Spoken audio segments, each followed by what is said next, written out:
This week on the Portrait System podcast, I'm chatting with Michele Mateus. She's a photographer based in Vancouver, and she built a powerful brand that is centered on confidence and connection. Michele shares how she creates a safe and transformative experience for her clients while maintaining an over $3,000 average sale. All right, please enjoy this episode with Michele Mateus. Hi, Michele. Welcome to the Portrait System. Thanks for having me, Nikki. I'm super excited to be here and very spontaneous. So I know. We kind of did it last minute. I love it. Every so often. I love it. Yeah, every so often we have to make it happen. I think this is a good reminder when you should say yes. You know, sometimes you have to say no, and sometimes you just be open to saying yes. So I'm excited to be here. That's great. I know it's so funny. I'm 46 now, too. But once I turned 40, I started really kind of honing in on when I'm going to say yes and when I'm going to say no, and that saying no is okay just as much as saying yes is okay. You know, I'm also in the 46 club. 1977. Are you 46? Yes. I did not know that. That's awesome. Yeah. Very cool. You do not look 46. Thanks. I mean, not that it matters. You know, whatever. We all look whatever. I'm not trying to say that you have to look a certain way if you're 46. It's just my jovial spirit. There you go. Perfect. Okay. Michele, will you tell people just a little bit about, well, first, where do you live and where's your studio? And then what do you mostly shoot? Okay, sure. I am in Vancouver, Canada, just about half an hour outside of Vancouver in a small, well, actually, it's not a small suburb anymore. The city has been so sprawling. So it almost feels like a different neighborhood of Vancouver. And I have a home studio. In fact, I have 300 square feet. It used to be my kids' playroom. And so I shoot in here. Wow. Yes, I actually just finished putting... I wouldn't guess that based on your okay. work that you have a small yeah, space. It's 300 square feet. It's small, and it's definitely a bone of contention still with my 9-year-old because I took over when he was 4. And I mostly shoot boudoir and intimate portraits, and I also do personal brand photography. For the personal brand photography, I do that on location. I've been doing that for about 8 years, and I started the studio when my son was 4, so about 5 years ago. Okay, awesome. I had a 300 square foot studio for 4 years. I loved it. You know what? It was like my little bread and butter studio. And if it didn't start smelling like a dead animal and we couldn't figure out why, I don't think I would have ever moved out of it in Seattle. But the landlord's like, I don't know what to tell you. We can't work it out. And I'm like, well, I can't have my studio smelling like a dead animal. So okay, that doesn't sound great. But yeah, you know what? I just finished recording my first course, and it's going to be like Small Spaces, Big Impact. And I feel like the whole thing about having a small studio originally really stressed me out, and I thought I needed all these things. And the more I connected with my original purpose and my why of just, I love simplicity. I'm a total minimalist. And leaning into that, I feel like when you have a small space, it forces you to be more creative in a way, because you have to it's like the tiny home show, you know, where everything is transforming, and you have to find, I don't know. I wouldn't change it, to be honest. And honestly, rent here in Vancouver is insane. Yes, that part of the world is quite expensive. Oh yeah, you're looking at. I can relate to that. So no, thank you. From being in Seattle. Yeah, being in Michigan, it's different. I mean, the area that I live in Michigan isn't the cheapest, but it is definitely night and day from Seattle, Vancouver, like that whole area. The West Coast, West Coast, best coast. Yeah, it's because we have great weather and everyone wants to come here. And and you know what? It's the best commute ever, so I can't complain. Well, there you go. Okay, so you said that, you know, having that smaller space or whatever brings you back to kind of your why and why you do this. Like, I know you said you do shoot boudoir and intimate type portraits, but you also have a pretty strong, solid message behind what you do. Will you share a little bit about that? Yeah, sure. And it's interesting in thinking about talking with you today, because that message, actually I had an interview with Terry Hofford recently, and she was like, have you always been like that? And I was like, yes, because when I went to university, I studied social justice and feminist theory. And I've always been a bit of a, human rights activist, a total freedom warrior kind of person. And when I became a photographer, that got lost for sure. Because I was so focused on business and making this work and everything like that. And over the years, just refining my message and coming back to that why. So for me, I'm really passionate about not seeing people as a top selling pose, not seeing people as how many portraits I'm going to sell to them, but seeing them for who they are, celebrating the beauty within them for whatever that means for them. And just really celebrating humanity. And I really pride myself in that. And I think that really goes back to those original academic roots that I never knew I was going to use when you're doing your undergrad. I did use it professionally in my day job before I had a business. But for me, it's all about meeting people where they're at and reflecting back what I can capture in them that maybe they forgot that they had within them. I'm really, I don't Photoshop a lot. I'm really passionate about just trying to capture the essence of someone for whoever they are. Mm-hmm. So how do you balance that? Because yes, you can, of course, it's all about our clients and making them just feel comfortable and confident and proud of the images that you deliver to them. But it also is that's how I pay my bills. So how do you, because I know you're like, it's not about how many photos you can sell or whatever, but like, how do you balance that between I need to make X amount of money per shoot in order to pay all, you know what I mean? Like, that's a great question. I mean, I have a high average sale. I think it's pretty decent. It's about 3,500 currently, awesome. Between that and 5,000. And so, and I don't have a posing system. I actually just had a photographer message me and was like, I'd love to see a video of you shooting. Your people always look like they're dancing. And I think it's because I connect so deeply with them that I don't have to think about that stuff, because I know that I have that confidence in myself with my camera, with my skills. I did actually go to school for photography and I went to school for design. And so I have a really strong foundational basis. And I think I got so wound up in the business that I forgot about the people. And so going back to that, my sales got bigger, my connection and the depth of my work and how I feel about it grew exponentially, right? And so I think that that's how I balance it, because I'm not so focused on that anymore. I think that when you, when you become so focused on the money and like this, I don't know if this video is going to be shown, but I feel like I'm doing this like train track movement. That's where you're at, and you're not really, I don't know. I'm a total empath, and like working from that heart center, I don't know, it just calls in more of that juicy goodness, and less of my focus has been going on the metrics, which I know are important. Yes, this is also not a hobby for me. I need to make money. I live in the most expensive city in Canada. So it's not like, my husband has it covered. No, that's not our case at all. But I feel like because I focus more on that connection and that depth and the artistry, it just all works out that way. It's so true. That whole connection piece. I mean, not that I can say this is like solid data, but just based on the feedback that I've had from clients and the referrals that I get from clients, I think one of the main reasons I have been as successful as I am with clients is exactly what you said. It's connecting with them. It's making them feel comfortable. And I do have, and this is what I love about this business. We can all have a different way of doing things, but having the same result, which is connecting and making the money and making our clients feel amazing and all of that. Like, I have more of a structured, for personal branding. If I'm going to do family shoots or, boudoir or seniors, I don't have as much of a system. But for personal branding, I tend to be more efficient. I have more of a system. But yeah, I mean, I think however you decide to do it and how it feels for you, exactly what you're saying, you can't forget that this is not a dollar sign. It's a human being who, yes, is going to pay you, but it's all about how you're making them feel in that moment. Whether you're in a home, 300 square foot studio space or a big, huge space, it all goes back to how you're making them feel. I was just thinking as you were saying that, and we've heard this so many times, like when we're on our deathbed, what are we thinking about? Are we thinking that we wish we made more money?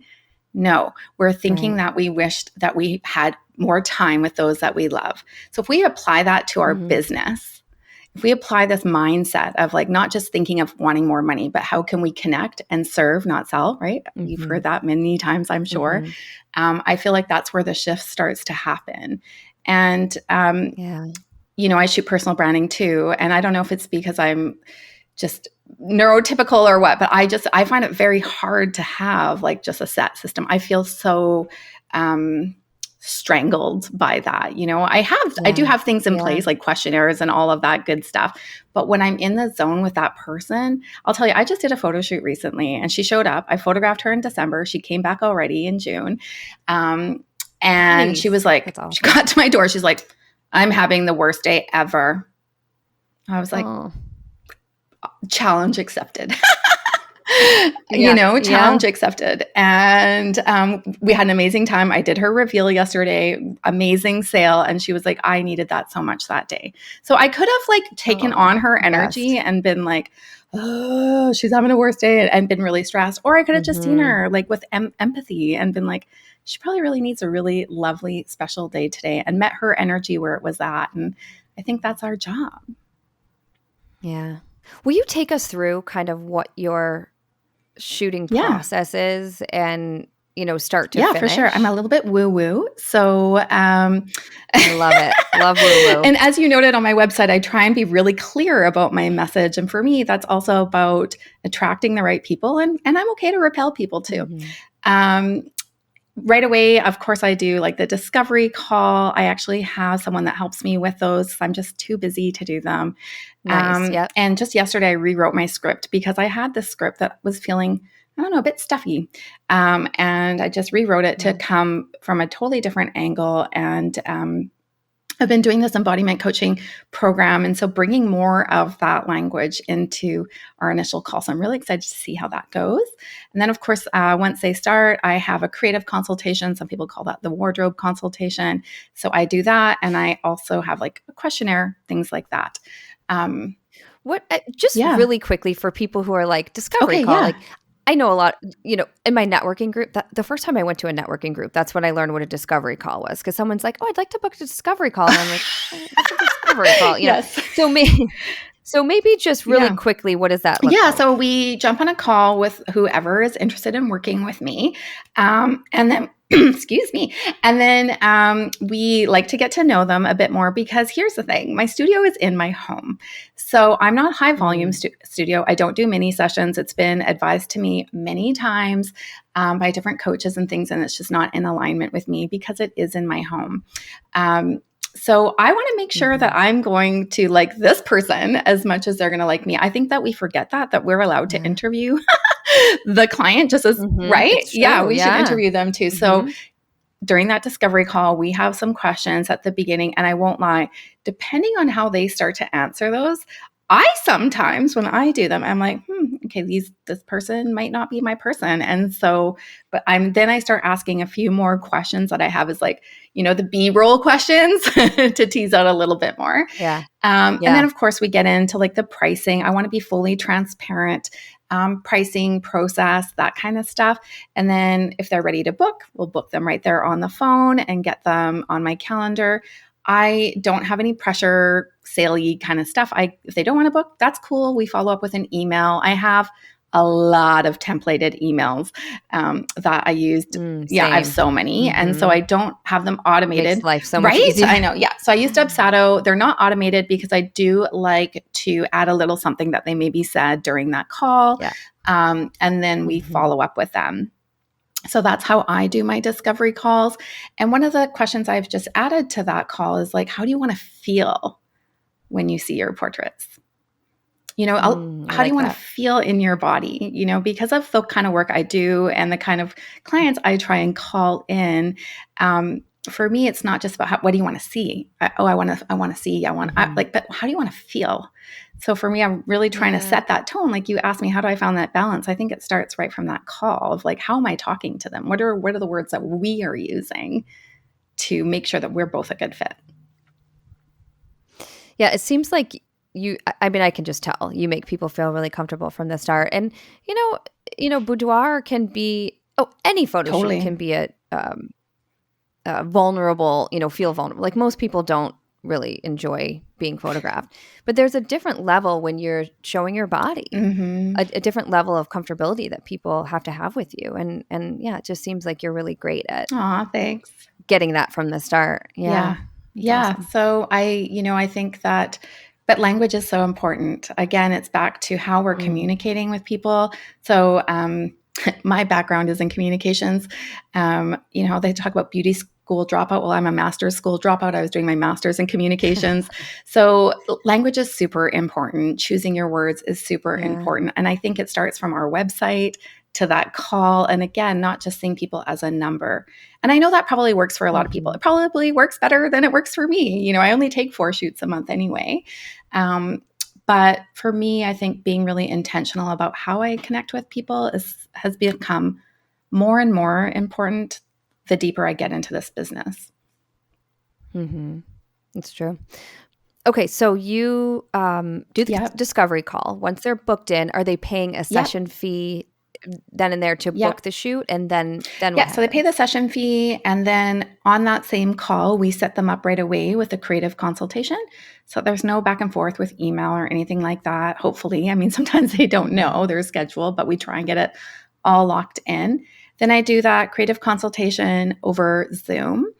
And I know some people go to people's homes, but Vancouver is like traffic jam central. No traffic. Thanks. Yes. My time is worth more than sitting in traffic. Yeah. And Michele, I can relate.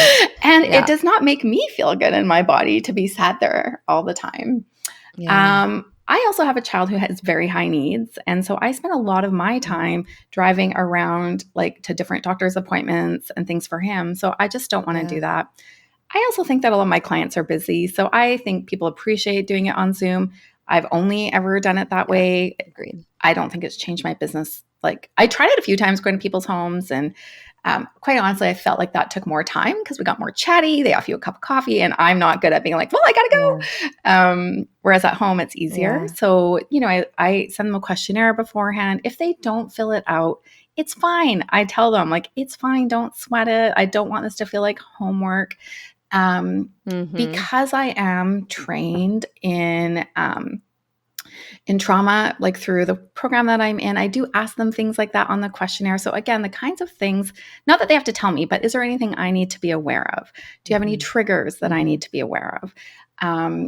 And for me, I also think because I ask people that, like I ask them their pronouns, I ask them how they feel about noise. I have a child who is very sensory processing, has a lot of sensory processing stuff, and going through that, learning about levels of noise, levels of light can really be triggering for people. So, gosh, I love this. This is so true. So all of that, I'm asking them. And honestly, because I ask people those questions when we're on that Zoom, they're like, wow, like people never asked me that. And even if they've been photographed before, they're like, no one's ever asked me that. So again, I think to reflect back on what you first asked me, all of these questions lead to by the time they get here, they feel so comforted. I'll tell you, I was at Portrait Masters last year, and I was sitting around with some friends, and we were talking about how I make a lot of my clients cry. And my friend, not intentionally, obviously, it just comes up. And on the plane ride back, my friend who I traveled there with asked me like, you mentioned that, like she must have been thinking about it. Like, how do you do that? I was like, I don't know. Like, I think it's just this release that so many people are truly being seen and their space is really being held for them. And there's just like these little crumbs along the way to ensure that comfort is met. I think you're making people feel important too. I mean, for someone to ask me about how I feel about certain levels of sound, especially being that I have hearing issues, levels of sound and light and all of that. Like I think about, the kids just went back to school, and I love my kids' school. I love the staff. It's just been a really great experience. But this year they implemented where the music walking in, okay, so at drop-off, there's just booming loud speakers with such loud music. Really?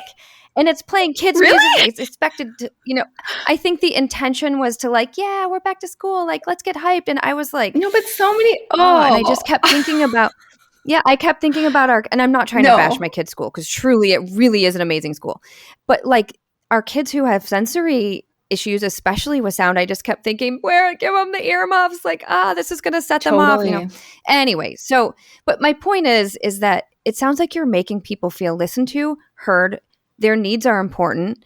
And all of that, again, goes back to just, they're going to feel so good about what they're doing I with hope you. so. You know, it's yeah, I really love this. And I know that you have your own, if Yeah. it's okay if I mention it, you mentioned that it was okay earlier, so how you have a physical disability as well. And you know, there's that part of it too. Like, how do you manage making sure that your clients' needs are met, but you're also taking care of your own body? Yeah, it's a great question. I think I'm very open. So I have multiple sclerosis. And so I used to shoot weddings for about 5 years. And I'm the kind of person that was like getting up on things and trying to get the shot and doing all kinds of crazy things, thinking I'm MacGyver, but I'm clumsy. I'm really clumsy. I am not MacGyver. And my clients would often be like, oh, are you okay? But I would tell people like, hey, I have MS. You know, that's what we say, multiple sclerosis, just say MS. And sometimes I'm a little dizzy. Sometimes it's a little hard for me to get up. And I tell everybody before the shoot. So I do a check-in with them and how they're feeling in their body before I shoot. And I said I was woo-woo. Before the shoot, I pull a card so we can set an intention for the shoot, like all kind. I got all the woo-woo things going on. And then great. After they have checked in with me about how they're doing that day, I check in with them too. Like, I'm not going to tell them that like that morning my son had a fit before school and didn't want, not that kind of stuff. But I will say, so you may know that I have multiple sclerosis and sometimes I get a bit dizzy. I'm a little bit wobbly, but don't worry, I won't fall on you. I use humor a lot. So I just try and be very honest with them. And I think because I'm so vulnerable with who I am and I share so much, I think it makes it more of an invitation for people to be open with me too. So, you know, again, obviously the whole shoot process is about making them comfortable and connecting. And I know you said you don't have necessarily specific poses that you do, you know, regimented or whatever. So how does it look during your shoot as opposed to like, are you giving a lot of direction? Or are you kind of like telling the client just to feel the moment? Like, how does that look? So obviously, I've studied posing. I mean, I've been a Sue Bryce member, I think, for 7 years. I've done Cara Marie's courses and workshops. I was in Italy this year doing her workshop there. Nice. So I've studied posing. I understand it, but it's kind of just all in my head. When I say I don't really pose people, I mean, like, I don't have like a system. Like, I don't kind of move them through, right? Yep. And when my friend, who's a photographer, said, I really want to see what's happening in your studio because it seems like you're dancing. We are dancing. So even though I have poses in mind, usually when they're in hair and makeup, I look at their clothing of what they brought, because even though we did that wardrobe and creative consultation, they always surprise me and bring other things. And so I start kind of mapping things out. I do have a brain that's all over the place. So I actually write out a few key things I want to make sure I'm going to get on a recipe card. And I give that to my, I give that to my studio assistant. And I'm like, okay, here's the things I think I want to do. Can you make sure I do them? Sometimes that comes from their mood board that they showed me something that they really, really love. And I don't want to miss that. And then I just, I honestly, I just go with the flow. I ask them if they have a playlist that they brought. If not, I have a few curated playlists. And I have different playlists of music because I'm really into music big time. And music helps us activate our senses, right? And like my client that came the other day in a bad mood, it was a bit more chill that day. Some people want the music bumping, so it kind of depends. And then I feel like I just kind of go on that energy that they have. I know, again, the woo-woo energy stuff, I can't help it. I don't see anything wrong with that. Unless a client verbalizes that, no, I don't want to pull a card or I don't, whatever. I just feel like it adds to the whole experience in general. Yeah. And, some people have an intention, right? They're like, I really want this kind of thing. I really want to see myself like this. I have this mood board. Other people are like, I got nothing. Let's just play. So yeah, do your thing. And also that word play, I often tell people today is just about play, because how often as adults do we play? Just play for the heck of it. Not very often, not with our kids, right? Not with our kids. I have a very good friend of mine. We go on artist play dates where every quarter we try and do something in the arts together, and it's our own play date. No kids, no family, no nothing, just the two of us. And I feel like when my clients come here, it's almost like that play date for them, of just being playful. It's a good way to look at it. I also do a lot of breathing exercises with them. I get them to pause if I notice that they are really stressed or stiff. I'll be like, hey, you know what? Let's just take a minute here. And if it's cool with you, if this feels comfortable, let's do this quick little breathing exercise. And typically they're like, oh, yeah, I needed that. I needed that. So sometimes I'll do things like that, but just trying to bring them out of their head. You know, we all photograph people that are like, do I look good? Do I look stupid? Are my hands in the right place? Like, and they're so in their head. Yep. So I'm trying to get them out of their head as much as possible so that they can just be more present in their bodies. I'm glad you're bringing this up because people quite often will ask. Yeah, totally. Like, what do you do when someone just cannot get into the poses and is, you know, just so stiff? And yeah, it's a similar. My response is a similar process to yours. And sometimes I'm like holding their hands and I, you know, if they say it's okay for me to touch them, you know, I'm holding their hands and I'm like, I got you. Like, I got this. I do this. Like, wait, hang on. Let me back up. Sorry. Yeah. I told you I okay. always have to.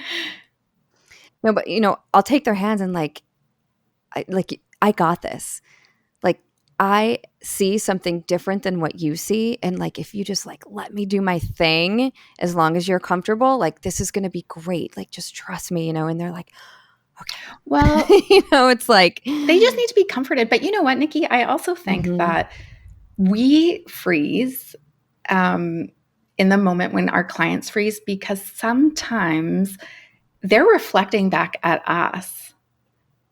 You know, how we might feel, our own insecurities as well. I was thinking about that just yesterday about, and because I'm doing this really deep embodiment work and learning more about that, it's so often, and I think this comes back to like the photoshopping and how we alter people's bodies. I think often that's a reflection of our own insecurities because we wouldn't want to be seen a certain way. So then we project that onto our clients.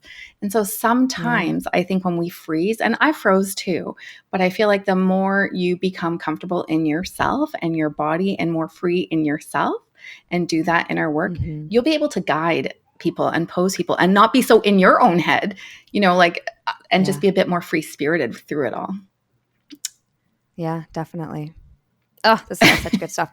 One more thing I wanted to say before we talk about your pricing is the one thing that Seattle traffic did that was positive for me was transition me into IPS, in-person sales, but doing it online, because this was like way before COVID. I think I did in-person sales for like a year before I was like, this traffic is, I don't want to do it for me or the clients.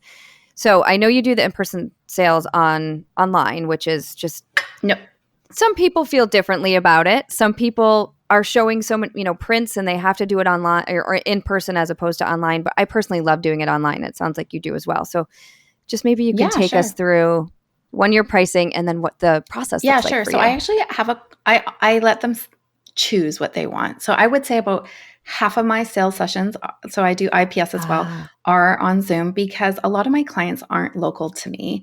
I have a lot of clients and I haven't solved this mystery, but it's okay. I'll own it. They come from Vancouver Island, so you have to take a ferry from there. They come from Whistler, which is about 2 hours away from here. They come from, so a lot of my clients aren't really local to me, which is so fascinating. So in that case, I will offer them I'm not going to make them come back. You know, I'll offer them. Right. It's a big trip. And then if they are local, I do suggest that they come in and see me. So I give them the option, and I would say it's about 50-50. So with the in-person sales, I can't stress enough the importance of emails to set people up.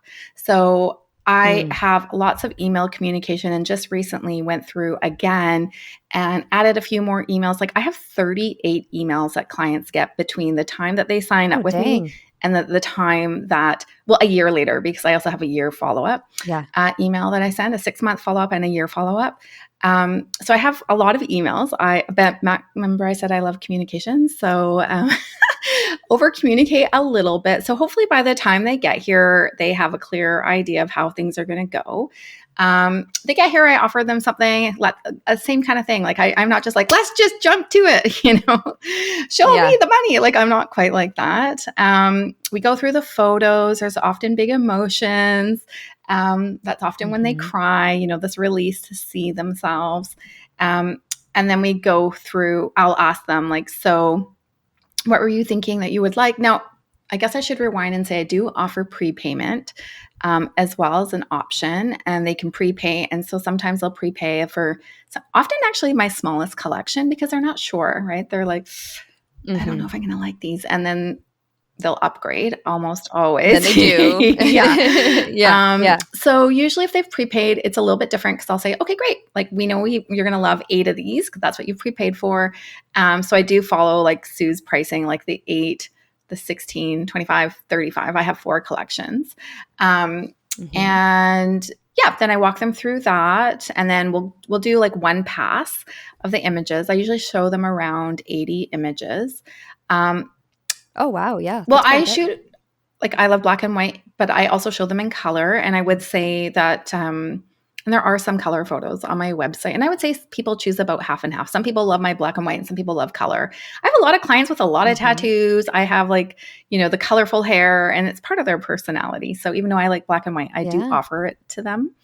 And then usually after that first pass, they'll usually get it down to about half. And then we'll be like, okay. Yeah. And again, I don't try and sell to them. I just say, okay, great. Like this is what you're trying to work with. Let's get it there. And sometimes they talk themselves into it, right? They're like, I don't think I'm going to be able to do that. And so then I'll just meet them where they're at, as I always do, and say, okay, well, do you need my help to be more discerning, or what are you feeling? So again, just checking in with them. So that's basically how my sales go. So for the 8, 16, 25, 35, you said, or 24, 35? Yeah. So it's 7, not 8. I don't know why I said 8. It's 7. Yeah. Okay, 7, 15, 25, 35. 15. Okay. What is it, just the digitals that they're getting with that? Are they getting anything along with the digital? Or are you just they get prints. I do in my bottom 2 collections, it's matted prints. And I did, when I first found Sue Bryce, I had the reveal wall. I did all of that. When I first found Sue Bryce, I did the reveal wall, and that honestly did help me sell because I was doing more in-person sales in like here in my studio. But again, it's only 300 square feet. So I really wanted that wall space back. So once I got comfortable with that, I got rid of that. But absolutely, I see myself as an artist, and art should be enjoyed off a screen. So print and product is super important to me. The top 2 collections have albums. So they can, so I have the 4 collections. The 3 come with matted prints. If they want, they can have an album in that third, like the top third. And then the top album package comes with a fancy album and the digital files. Ooh, what's a fancy album? Fancy. I said fancy. Oh, fantasy. Fancy. Oh, it might be fancy. I know. I'm like, ooh. Well, depending on the client. What makes what is the difference between the kind of fancier album and the album? I use the Boudoir album here in Vancouver. They're not in Vancouver. They're in Toronto, in Canada, and they have with the acrylic front and the image on the front, and it's just gorgeous. I also, for that top album, it's a larger size. So I usually do 8x10 for my albums, but if you get the top package, it's a 9x12. And I don't know, for me, especially maybe this is my design background, but 9x12 just feels like it has more of that editorial magazine feeling than 8x10, which is still nice, but in your hands, it does feel different. So that's the difference. Okay. Yeah. Awesome. All right. So you had mentioned before, Michele, that you aren't quite sure how, the clients coming from different parts of Canada or whatever, but how are you getting most of your clients? What is your, I guess, top couple marketing strategies? Yeah, I've really struggled with that over the years. I used to network like crazy, a lot. I used to network a lot. I'm pretty outgoing. I don't mind networking, but I've started to feel like the networking that I was doing was probably just not in the right spaces. Lovely people, don't get me wrong, but maybe not the right type of connections. So I did a lot of BNI and local women's groups and things like that. And then I've run ads several times that have run completely flat. Like Facebook ads, Google ads. Yeah. Spent a small fortune, especially on Google ads, ran completely flat for me. And more recently, really kind of tapping into who I am, back to that why, back to my values and honest people have been coming in, every client that comes in, because again, I'm not high volume, that I'm like, oh my God, this person's amazing. You know, I'm looking at my assistant the whole time going like, sorry, I still can't get over that you're in my studio, because I literally was just thinking about this kind of person and how I'd love to, and like, here you are, like the manifestation of that. That law of attraction sort of thing. You know, I used to work in community development. When I started my business, I had a pretty strong business network anyway. So I had a nice flow of people, but of course your prices change. It's almost like you have to go through a cleanse. I would say 45% of my clients are either returning clients or referrals. So I get a lot of referrals through clients. Google, I do get a decent amount through Google just organically. I feel like when I was trying the ads, and now I am running ads, but for a different reason. So I can tell you about that in a second. Sure. I feel like when I was trying ads before, I used the analogy of Cinderella's stepsister trying on the glass slipper, right? She was trying on that damn glass slipper, hoping it was going to fit. And guess what? It's not her size. And that's often how I felt, because I kept doing ads. I kept seeing people around me being successful with ads and comparing myself, being like, why are they so successful with ads? And like, I can't get nothing. And I think it's also because of who I was attracting through those ads. Were not my people. You know, I really want to attract people that want to be more intentional, that want to work with an artist and create and commission me, not hire me. And so I started to just think about like, where was I spending my time? Who am I talking to? How can I shift that up? And I know Felicia is like queen of networking and talks about that too. Like, where are you spending your time? Felicia Reed. So thinking a little bit more about that. So earlier in the year, I ran a workshop and it was all about feminine embodiment. And I did it at a yoga studio. And it's like, well, why is a photographer teaching this? Well, I also am soon to be like officially a feminine embodiment coach and want to work that into my work as a photographer. So trying to talk to different audiences in different ways and not just coming in as a photographer, you know, I think is so important to stretch how people find you. And it's not always easy, Nikki. I feel like this is really great. It's not easy. Like, and I think because I'm like, I'm not doing mini sessions. I sometimes felt like super resistance. Like, I'm not doing this. No, not going. You can't make me do it. Yeah. It is hard. And there has been times where I'm like, oh, can I swear on here? I'm like, oh. I mean, I do. I was like, oh, shit. I don't know if everybody likes it. Okay, but good. I try really hard when I'm on podcasts not to drop F-bombs because it's a thing. I know. I do it sometimes. No, it's hard. It's hard to call in the right people because we can all find clients. I recently did run a sale.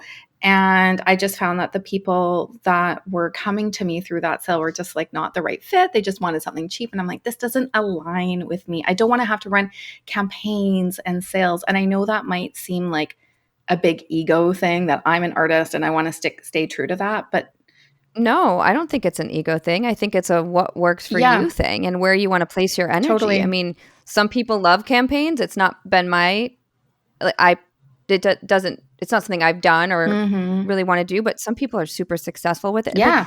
Like we all get to pick and choose what works for us and try things. Like you said, the glass slipper, we have to try things, decide whether or not it's going to work for us. And, you know, that's just part of it. Well, yeah. all. And I appreciate you saying that because I think there is so much rhetoric around the industry of like doing things these ways because we've seen someone do it and we're stuck and we're trying to figure it out. But the best thing that was said to me earlier in this year is that just be yourself and be a bit louder at it, you know, and hopefully that will just start to call things in. I will say my number one thing that converts for me is my newsletter. I send out a newsletter. Yeah. Email marketing is my thing. You are the second person in a row to just say that. Judith Hill, who I believe was out 2 weeks before you or 3 weeks before you, she said the same thing. And I'm like, yes, that email marketing. So tell us about how you do it. So I said I'm still running an ad. And what I'm doing right now is I'm running an ad to grow my email list. So I'm not running an ad to get bums in seats, so to speak.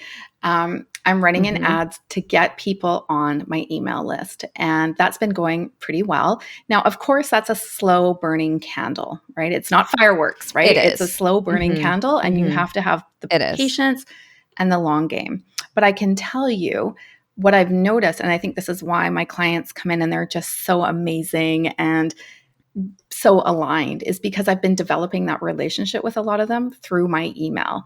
I only offer sales now through my emails. I send 4 emails a month, so 1 every week. We send them on Tuesdays or Wednesdays. And we write them in a way, and I say we because I have someone that works with me, Rebecca. She's amazing, and she helps me write them.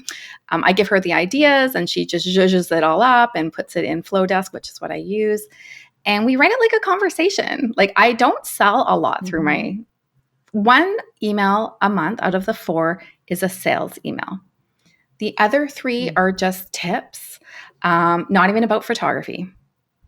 Like, just, I'm doing this embodiment coaching right now. So sometimes I'll be sharing like what I'm learning, and here's some cool things you might want to try for back to school that can help you feel grounded, or that kind of stuff. And so I'm really showing up in that email as myself, and my values and what I stand for comes through that way. Now, I used to have a Facebook group, and I just hated it. I hated always being on Facebook. I felt like I loved the group. I had 500 people in there, but I felt like I felt like a bit of a clown. I had to go in there and dance around and be a court jester, and it didn't feel like an alignment. Whereas with email marketing, we can just like write it all, it's like journaling. It is. Yeah, that's like how journaling. I approach it. And I think people like to hear those personal stories as well, as opposed to just like, I think it's very important to talk about how you can't just get this big email list and then sell. You have to nurture. You have to give them some things that are going to make them, want to read more and learn more, and then eventually book. And it might take lots of time. It's not a quick game. It's a long run. But it's building that relationship, right? Exactly. Relationship building. Thank you. That was a much easier way to say what I just said. So when you do that selling email, can you give people an example of what that might look like? Like, is it, yeah, sure. We ran what that might we look did like. a spring fling sale.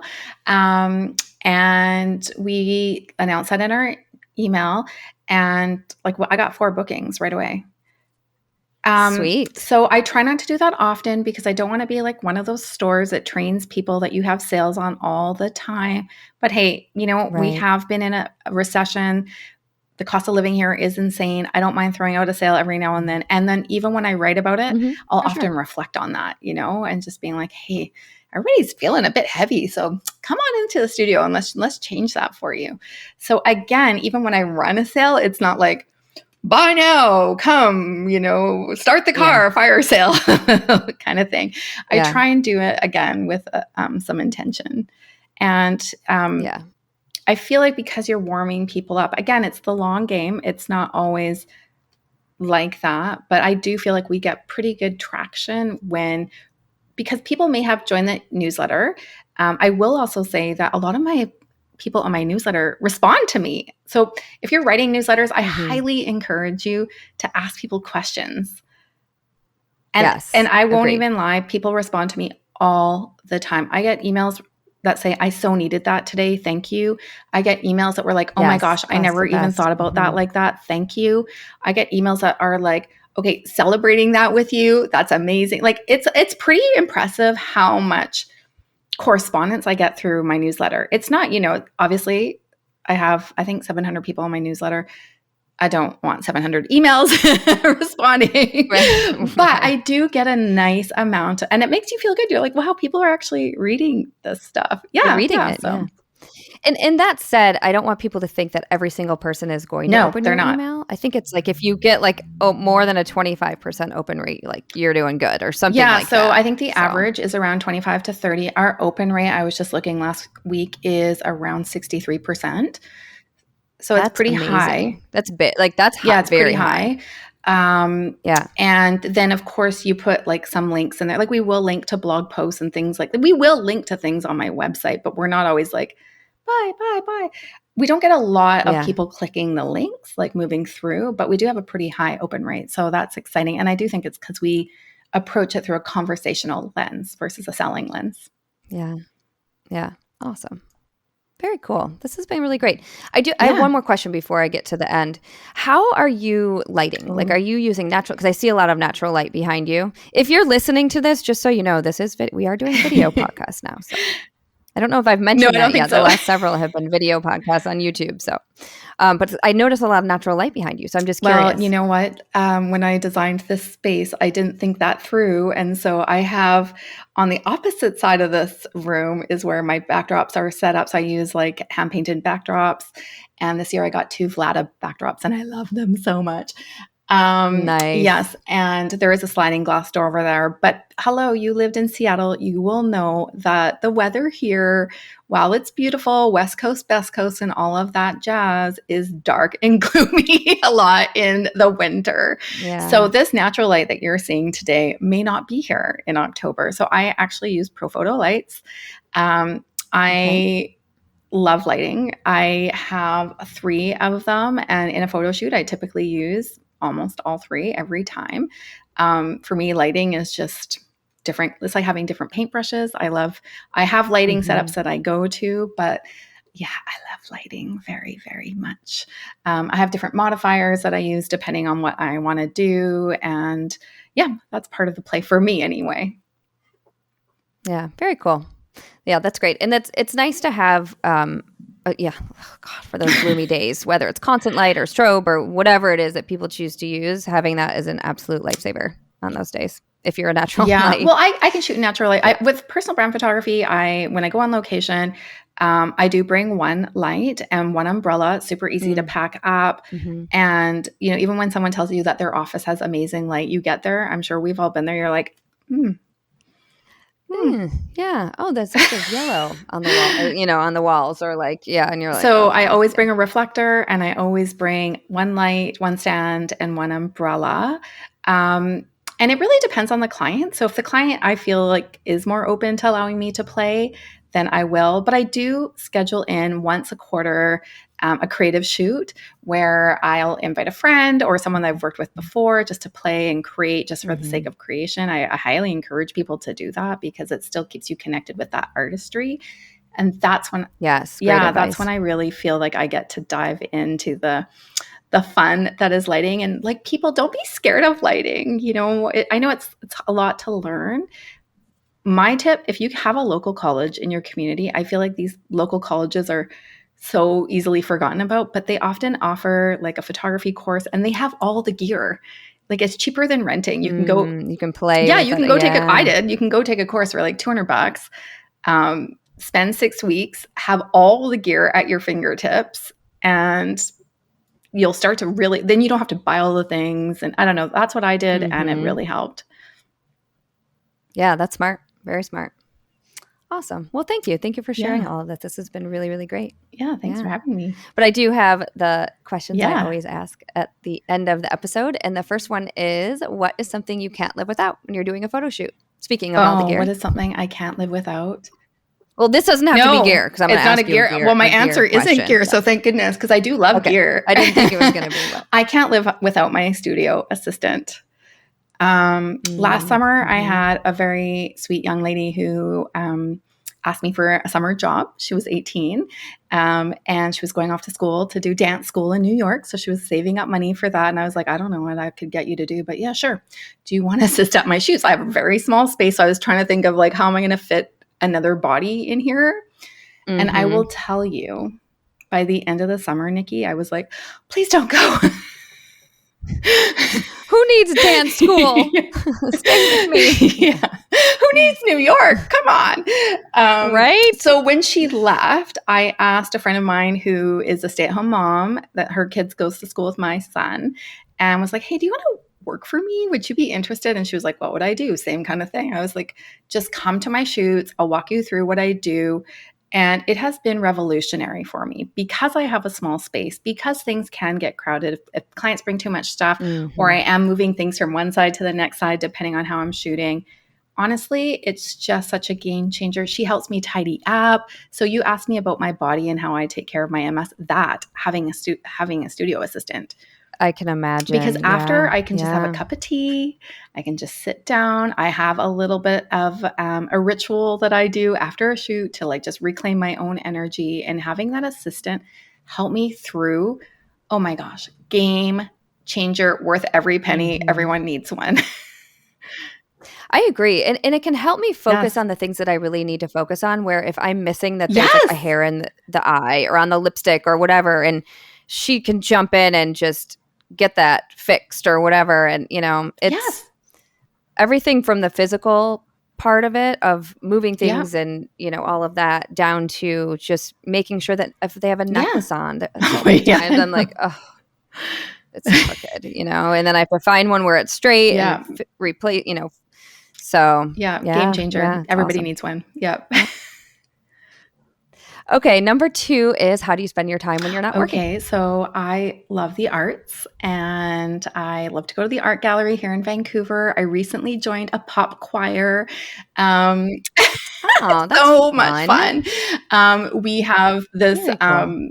We sing publicly. So we sang on the art gallery steps recently. We sang at a beach recently, and we sing things like Beyonce and like fun songs that you don't think choirs sing, and we dance, and it's super animated. And for me, doing something like that was creative, out of my comfort. I can't sing. Okay. I'm not a singer. I mean, I love music. That makes it 10 times better. In fact, at the last practice, my friend beside me was like, I think you're singing soprano, which I'm not a soprano. I'm a mezzo. I was like, oh, sorry. Because I was just hearing them and going along with it. But, you know, I think that just brings me so much joy, and being in community with other people. Also, I don't talk about business while I'm there. I don't talk about my family while I'm there. I don't talk about any of it. I just go, and it's my space. I also do artist dates with my friend that I was mentioning, and I love to cook. So I've been spending a lot of time. My kid is a bookworm, so we go to the library a lot, and I've just been really exploring veganism. So just getting more into cooking and that kind of stuff. So fun. It sounds great. Awesome. All right. Number 3 is, what is some sort of photography product that you would recommend for photographers to have? Okay. So many things I love, because I am a bit of a gearhead. Okay. I think the easiest thing that everyone should have is a reflector, and that's a my answer reflector too, for and sure. a big one. My reflector is, I think it's a 5-in-1. So it's, the middle acts like a scrim, and it's got gold and silver kind of mixed, white. Yeah, I think that's all it has. Black. I think there's black on one side. Yeah, it's black. Black has black. Black, gold, white, silver, and then you can pull it off, and there's a scrim. Or if you have the same one that I do. Yeah, a 5-in-1. And mine's pretty big. In fact, sometimes I've had my assistants be like, do you still need me to hold it up? Because I used to shoot weddings, and, you know, we're by the water here, and a lot of people want to be by the water. And sometimes I needed that scrim. It helps you like a hot damn. Sometimes my clients will be like, what does that thing do? And I'll show them a before and after picture of one with using the reflector, one without. I use it in my studio. If my assistant, for example, she is a stay-at-home mom, if her kids get sick and I can't have her, it's sometimes so sad. But I'll just put it on a light stand to bring people. I know I have 3 lights, but sometimes when I'm by myself, I don't want to bring out all the things.